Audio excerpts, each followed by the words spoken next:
Hey folks, welcome back to Slaughterhouse Horror.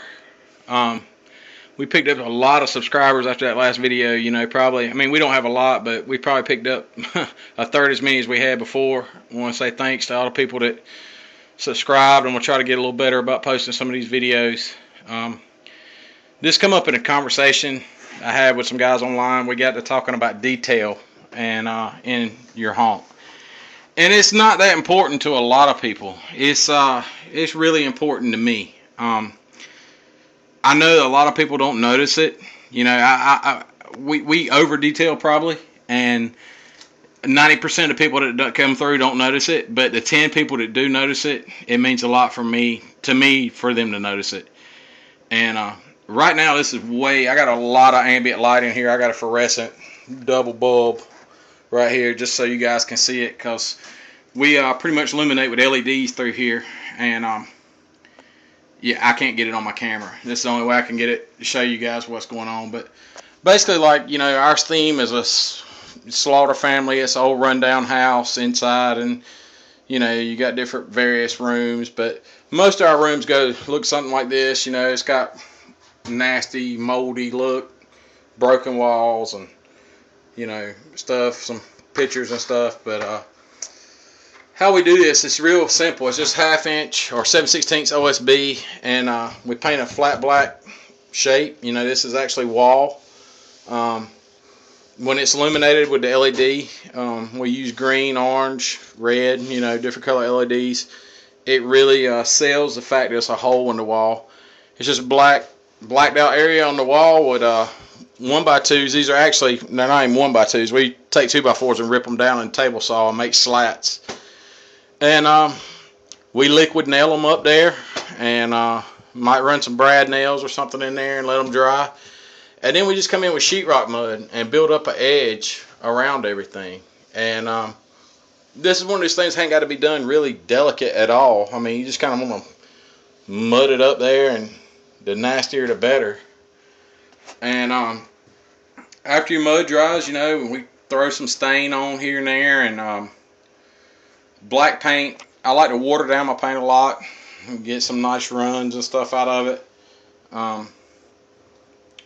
Some areas are ran more than others. And by using OSB, another thing I like to do is dry brushing. A lot of dry brushing with different colors. Sometimes I'll take this is actually like a light gray, industrial gray paint probably, and we'll use a paint tray or so and paint it blue, and or gray, and while it's still wet, we'll mix blue in with it or mix black in with it in the paint tray when we need to reload, and then we'll just come back in and dry brush and mix while the paint's still wet, and you get a whole bunch of nice different transitions. There again, like I said, when it's lit, you don't really notice it.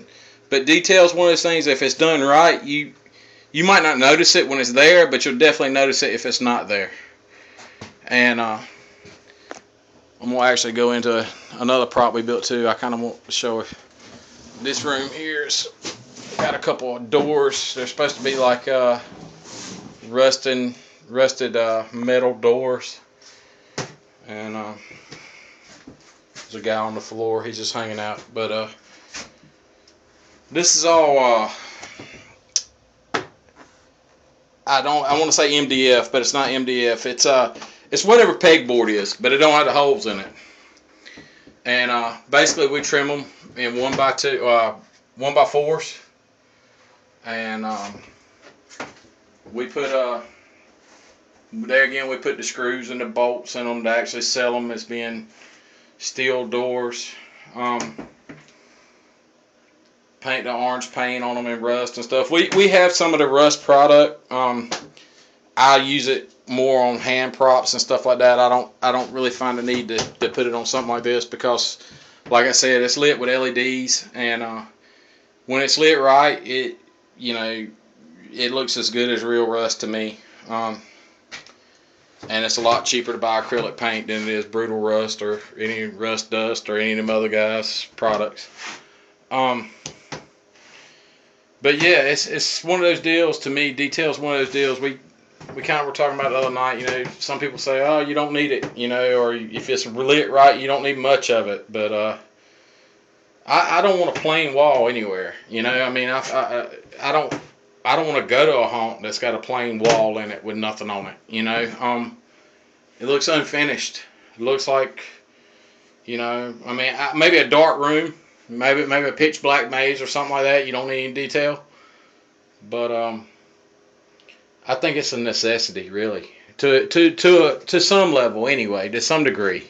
Um, you know, I'm sure there's people out there got a lot more detail in their haunts than we do, but anyway, after the conversation the other night, I just wanted to post a quick little video log on detail and how we do it here.